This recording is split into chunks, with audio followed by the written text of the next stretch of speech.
پروردگار بیان کرتا ہے، حدیث قدسی ہے کہ اے احمد میں کائنات کو خلق نہ کرتا اگر میں آپ کو خلق نہ کرتا. یعنی میں آپ کو، کائنات کو، پوری دنیا کو، پورے یونیورس کو، اس سب کو، اور یونیورس آپ کو پتہ ہے کتنا بڑا ہے؟ ابھی آپ گوگل میں سرچ کریں تو ہم دنیا میں کہاں ہیں اور پوری یونیورس کتنی بڑی ہے، وہ ملکی وے سے لے کر پھر اس کے اندر اور کتنے وے ہیں، اور پھر خود اگر انسان اپنے اندر جا کر دیکھے تو اندر نیوٹرون پروٹون کے اندر پتہ نہیں کتنے اور نیچے تک. یعنی خدا نے کائنات کو کتنا بڑا خلق کیا ہے. یہ اتنی بڑی کائنات خدا کہتا ہے کہ یہ ابھی جو اتنی بڑی کائنات ہے یہ ابھی ہمیں پتہ چلی ہے، ابھی اس کے اور آگے کتنی ہے یہ ہمیں نہیں پتا. یہ تو ابھی جتنا انسان ڈھونڈ پایا ہے یہ اتنی کائنات پتہ چلی ہے، اور یہ بھی جو پتہ چلا ہے یہ میٹر ہے. کیا ہے؟ میٹر، یعنی جسے ہم دیکھ سکتے ہیں، جسے ہم ٹچ کر سکتے ہیں، یعنی مادہ ہے، میٹر ہے. اس کے علاوہ اور عالم جو ہیں جس میں عالم ملکوت ہے، جبروت ہے، لاہوت ہے، وہ ہمیں نہیں پتا ابھی. خوب عالم برزخ ہے، ہم نے نہیں دیکھا، جو مرتا ہے اسے نظر آتا ہے، یا وہ جو اولیاء خدا ہو اسے نظر آتا ہے. وہ کتنا بڑا ہے ہمیں نہیں پتا. یعنی جو ابھی صرف میٹر ہے وہ اتنا بڑا ہے. پروردگار کیا فرماتا ہے؟ پروردگار ارشاد فرماتا ہے اے احمد میں کائنات کو خلق نہیں کرتا اگر آپ کو خلق نہیں کرتا، اور اے احمد میں آپ کو بھی خلق نہیں کرتا اگر میں علی کو خلق نہ کرتا. اور پھر کہا کہ میں اس کائنات کو خلق نہیں کرتا، آپ کو خلق نہیں کرتا، آپ کو خلق نہیں کرتا اگر علی کو خلق نہیں کرتا، اور میں آپ دونوں کو خلق نہیں کرتا اگر میں فاطمہ کو خلق نہیں کرتا. صلی علی محمد تکبیر، اللہ اکبر، یا رسول اللہ،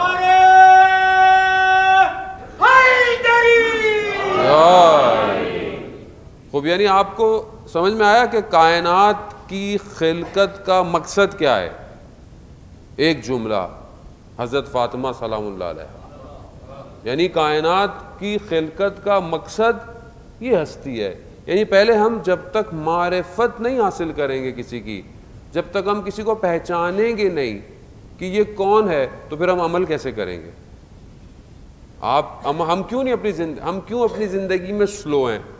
ہم کیوں اپنی زندگی میں فالو نہیں کرتے؟ اچھا کیوں نہیں فالو؟ کیونکہ ہم ان کو ریکگنائز نہیں کرتے، ہم ان کو پہچانتے نہیں ہیں. ہم بس جانتے ہیں یہ لوگ ہیں. وہ بھی کیوں جانتے ہیں؟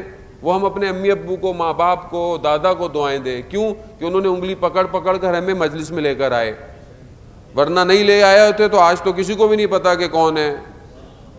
آج ساری چیزیں ہمیں باقی پتہ ہے، سٹار کون ہے، پلیئر کون ہے، سنگر کون ہے، یہ سب پتہ ہے ہمیں.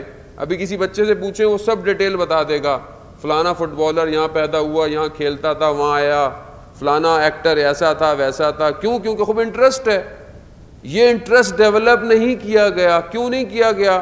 کیونکہ معرفت صحیح ڈیلیور نہیں کی گئی ہمیں. جب تک گھر ویسا نہ ہو جیسا خدا چاہتا ہے، عشق اہل بیت پیدا نہیں ہو سکتا. اس کے لیے بہت سارے فیکٹر چاہیے. کیوں دنیا میں اس دور میں، پاسٹ میں، ماضی میں، آئمہ کے دور میں ہر کوئی امام سے محبت نہیں کر پاتا تھا؟ بہت ساری وجوہات تھیں، بہت سارے فیکٹرز تھے. ہم وہ دیکھیں کہ ہماری زندگی میں ایسی کون سی چیز ہے کہ آج پیرنٹس پریشان ہیں، ماں باپ پریشان ہیں کہ مولانا صاحب بیٹا چھوٹا تھا تو نماز پڑھتا تھا، بیٹی چھوٹی تھی تو حجاب بہت پابندی سے کرتی تھی، جتنے بڑے ہوتے جا رہے ہیں نماز کم ہوتی جا رہی ہے، حجاب کم ہوتا جا رہا ہے، پھر شادی کے بعد کے مسائل، اور پھر ڈائیورس، اور پھر یہ ساری چیزیں کیوں ہیں؟ کیونکہ اسپرچولیٹی نہیں ہے گھر کے اندر. شروع سے جب ایک چیز پینیٹریٹ کی جائے گی، اندر انجیکشن کی طرح ڈالی جائے گی، تو وہ پوری باڈی میں رہے گی مرتے دم تک. اگر وہ کمزور ہے، وہ ویک ہے، تو اس کی وجہ یہی ہے کہ آج فیملیاں بریک ہو رہی ہیں. جب پروردگار ایک گھر مشخص کر رہا ہے کائنات میں کہ دیکھو اس گھر کو فالو کرو، یہ گھر تمہارے لیے سب کچھ ہے, یہی گھر ہے کہ جس کو تم نے فالو کرنا ہے, چاہے دنیا چاہیے چاہے آخرت چاہیے. مگر یہ گھر ہماری زندگی میں کہاں ہے وہ گھر, کہ وہ گھر کہ جس کے دروازے پر رسول خدا کھڑے ہو کر کہتے تھے السلام علیکہ یا اہل بیت النبوہ, کہا میرا سلام ہو اس گھر پر جو نبوت کا گھر تھا. وہ گھر میری زندگی میں کہاں ہے عزیزان محترم؟ میں مجلس برائے مجلس نہیں پڑھتا, میری مجبوری ہے. میں مجلس اس لیے پڑھتا ہوں کہ اس سے جو سامنے آیا ہے اس کو کچھ فائدہ ہو سکتا ہے, تھوڑی دیر کے لیے بات بری لگ رہی ہو سکتا ہے کچھ تلخی ہو, لیکن جب تک ہم لوگ دیکھیں ڈاکٹر دوائی دیتا ہے کڑوی ہوتی ہے, انجیکشن لگتا ہے تکلیف ہوتی ہے, لیکن کیوں برداشت کرتے ہیں ہم لوگ؟ کیونکہ ہمیں صحیح ہونا ہے. آپ کو ڈاکٹر کہتا ہے آپ خدا نخواستہ شوگر ہو گئی ہے, آپ میٹھا چھوڑ دیں, کیوں چھوڑ دیتے ہیں آپ؟ کیونکہ زندگی پیاری ہے. مگر زندگی کتنے دن کی ہے؟ آج شب جمعہ ہے, ویسے بھی محرومین کا ذکر کر رہے ہیں, خدا مغفرت کرے مونس بھائی کی. مجھے 2-3 سال سے بیچارے فون کرتے تھے کہ آپ آ جائیں آپ آ جائیں آپ آ جائیں, میں آ نہیں پاتا تھا, ٹائم نہیں ہوتا تھا, وقت نہیں.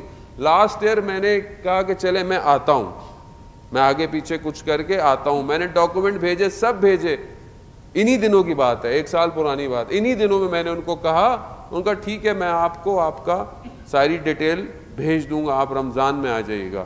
میں ابھی اڑا ایام فاطمیہ لاسٹ ایئر دارالسلام میں لینڈ کیا تھا ایئرپورٹ سے, مجھے میسج آیا مونس بھائی کی ڈیتھ ہو گئی.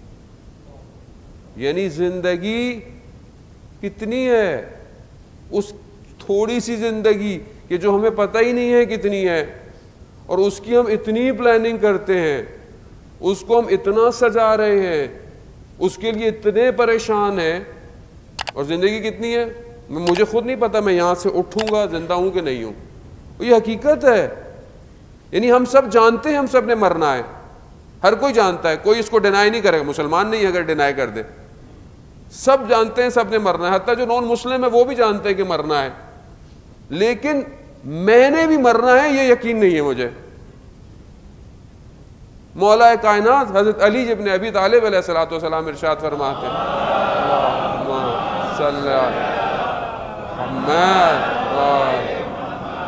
مولا فرماتے ہیں کہ مجھے تعجب ہوتا ہے اس شخص پہ جو ساری زندگی کماتا ہے اور پھر اپنے کمانے کو اپنی صحت بچانے میں خرچ کرتا ہے. زندہ ایسے ہے جیسے مرنا ہی نہیں, اور جب مرتا ہے تو ایسے جیسے کبھی زندہ ہی نہیں تھا. خوب یہی زندگی ہے, یہی زندگی ہے. کہاں گئے کتنے سارے لوگ ہمارے ساتھ تھے اور کہاں چلے گئے؟ خوب چلے گئے. میں نے بھی جانا ہے, لیکن جہاں میں نے ہمیشہ رہنا ہے, ہم فیہا خالدون, تم وہاں ہمیشہ رہو گے. اس کی کتنی پلاننگ ہے, اس کے لیے کچھ ہے. یہاں تو ٹریول کرنا ہے, پاسپورٹ ٹکٹ ہونا چاہیے, ویزا ہونا چاہیے, بیگ میں کپڑے ہوں, سردی کی جگہ جا رہے ہیں تو کمبل ہو, اچھے کپڑے ہوں, جیکٹ ہو. مولانا زیارت پہ کھانا ملے گا, مرچوں والا نہیں ملے گا, حالانکہ تھوڑی دیر کے لیے جانا ہے لیکن ٹینشن بہت ہوتی ہے, تھوڑی دیر کے لیے رکنا ہے, یہ ہوگا وہ ہوگا, تھوڑی دیر کے لیے اتنی پریشانی. اور جہاں ہمیشہ رہنا ہے اس کے لیے کیا ہے ہمارے پاس؟ یہاں تو کریڈٹ کارڈ, بینک میں ماسٹر کارڈ, ویزا کارڈ کام آئے گا جہاں بھی جاتے ہیں. وہاں کا کون سا کارڈ ہے؟ کوئی کارڈ ہے جس میں پیسے رکھے ہوئے ہم نے؟ کیا ہے وہاں پہ؟ وہاں کیا چاہیے؟ عزیزان محترم آئیں قرآن کی طرف. قرآن کیا کہہ رہا ہے, کیسا گھر ہونا چاہیے؟ قرآن بہت سارے گھروں کو جو ہے وہ ہمیں بتا رہا ہے کہ کس طرح کے فیملی, قرآن جو فیملی بتا رہا ہے کچھ گھروں کو بتا رہا ہے. میں ان میں سے ایک آدھ کو آپ کی خدمت پیش کرتا ہوں. پروردگار سورہ انبیاء میں ارشاد فرماتا ہے کس کا گھر؟ حضرت زکریا کا گھر, وہ ان کی فیملی اور ان کے بیٹے کا گھر. ان کے بارے میں قرآن ان کی 3 خوبیاں بیان کر رہا ہے. کیا خوبی ہے؟ پہلی خوبی یہ ہے کہ وہ خیر کام میں, اچھے کام میں دوڑتے ہوئے کرتے تھے. یعنی جب ان کو لگتا خیر ہے, اچھا کام ہے, کسی کی ہیلپ کرنی ہے, کسی کو سپورٹ کرنی ہے, کچھ کرنا ہے, تو وہ سب سے پہلے اس کام کو انجام دیتے تھے, جلدی کرتے تھے.